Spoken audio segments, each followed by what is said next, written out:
साल 1997 ममता बनर्जी और बंगाल कांग्रेस के बीच तनाव बढ़ता जा रहा था। ममता बनर्जी ने ये तय कर लिया था कि अब पश्चिम बंगाल में राजनीति तो करेंगी, लेकिन कांग्रेस के साथ नहीं बल्कि अलग होकर। 1 जनवरी 1998 को ममता बनर्जी ने तृणमूल कांग्रेस का गठन किया। इस दौरान उनके साथ कई नेता जुड़े, जिसमें बंगाल के पूर्वी मिदनापुर जिले और आसपास के इलाकों में प्रभावशाली माने जाने वाले शिशिर अधिकारी और उनका 27 साल का नौजवान बेटा सुवेंदु अधिकारी भी थे। कुछ ही वर्षों में सुवेंदु अधिकारी का कद तृणमूल कांग्रेस यानी टीएमसी में बढ़ता चला गया।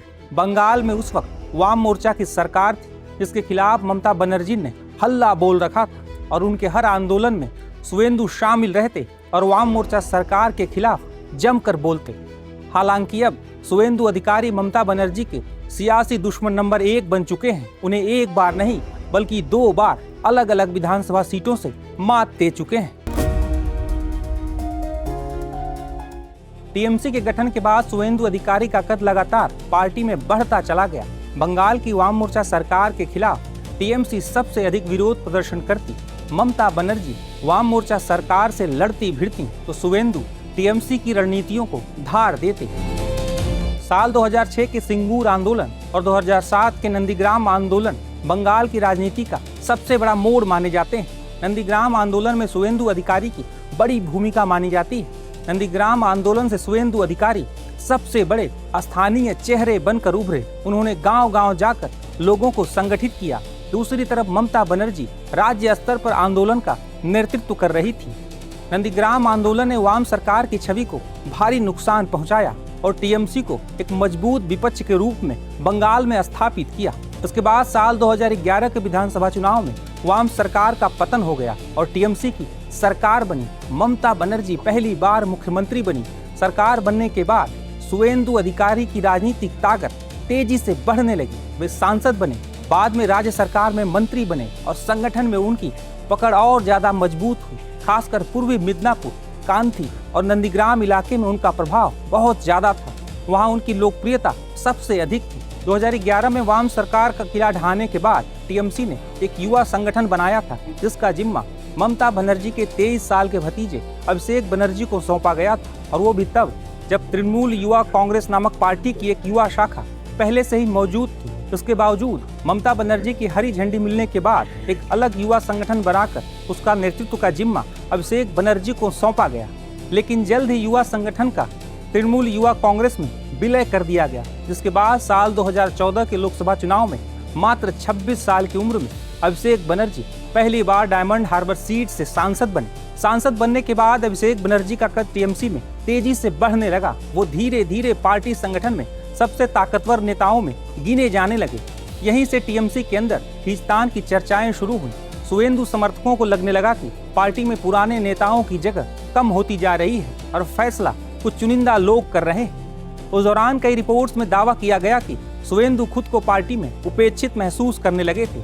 सुवेंदु को यह एहसास होने लगा था कि उनकी भूमिका टीएमसी में अब सीमित होती जा रही है। धीरे धीरे यह असंतोष खुलकर सामने आने लगा। सुवेंदु ने कई पार्टी कार्यक्रमों से दूरी बनानी शुरू कर दी। राजनीतिक गलियारों में चर्चाएं तेज होने लगी कि वे बड़ा फैसला ले सकते हैं। साल 2020 में सुवेंदु अधिकारी ने मंत्री पद से इस्तीफा दे दिया। इसके कुछ समय बाद उन्होंने टीएमसी छोड़ दी और बीजेपी में शामिल हो गए। ये टीएमसी के लिए बड़ा झटका था। बीजेपी उस समय बंगाल में तेजी से अपना विस्तार कर रही थी और उसे एक बड़े स्थानीय प्रभावशाली चेहरे की जरूरत थी। सुवेंदु अधिकारी ने बीजेपी का दामन थाम लिया और बंगाल की टीएमसी सरकार और मुख्यमंत्री ममता बनर्जी पर जमकर हमले बोलने लगे। सुवेंदु के साथ बड़ी संख्या में तृणमूल के कई नेता और कार्यकर्ता भी बीजेपी में शामिल हो गए। सुवेंदु टीएमसी और ममता बनर्जी की राजनीति के तौर तरीकों से वाकिफ थे।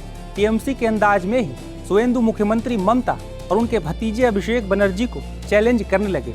वहीं साल 2021 का विधानसभा चुनाव काफी दिलचस्प हुआ। हालांकि बीजेपी 3 सीटों से 77 तक पहुंच गई, लेकिन टीएमसी 200 सीटों के आंकड़ों से भी आगे निकल गई। लेकिन नंदीग्राम सीट पर सुवेंदु ने ममता बनर्जी को पटखनी दे दी।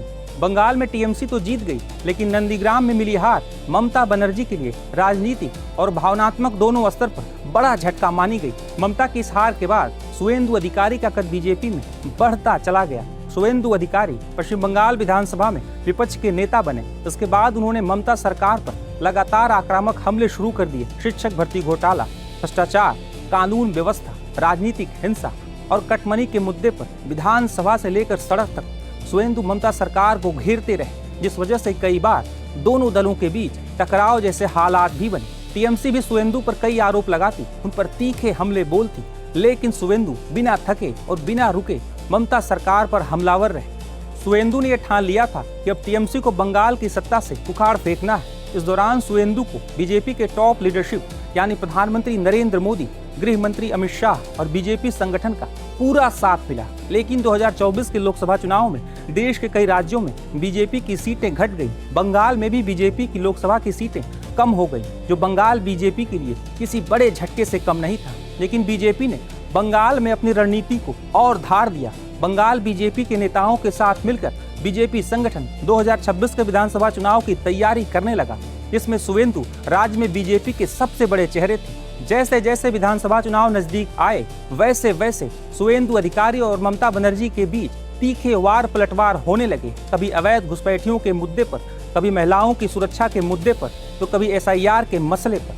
विधानसभा चुनाव में भवानीपुर से ममता बनर्जी के खिलाफ सुवेंदु चुनावी मैदान में उतर गए। हालांकि राजनीति के कई जानकारों का मानना था कि भवानीपुर में नंदीग्राम नहीं दोहराया जाएगा, लेकिन जब 4 मई को नतीजे आए तो सुवेंदु अधिकारी ने स्ट्रीट फाइटर कही जाने वाली बंगाल की मुख्यमंत्री ममता बनर्जी को एक बड़े अंतर से हरा दिया था। इस नतीजे के बाद ममता बनर्जी ने कई आरोप भी लगाए, लेकिन जब तक राजनीति है तब तक आरोप प्रत्यारोप तो रहेंगे ही। लेकिन सुवेंदु अधिकारी ने एक मुख्यमंत्री को अलग अलग विधानसभा चुनाव में अलग अलग सीटों से हराकर बंगाल की राजनीति में एक तरह से इतिहास रच दिया।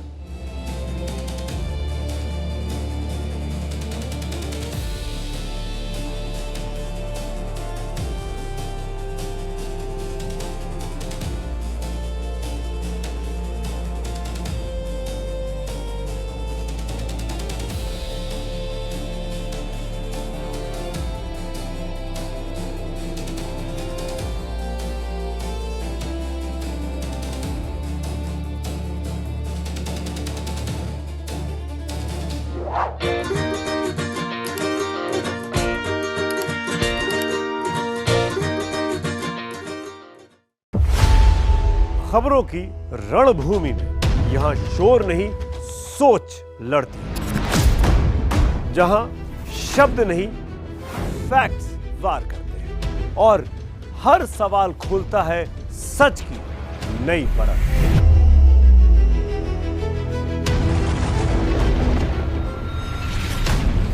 चक्रव्यूह आपके अपने सुमित अवस्थी के साथ सोमवार से शुक्रवार शाम 6:57 पर टाइम्स नाउ नव भारत पर।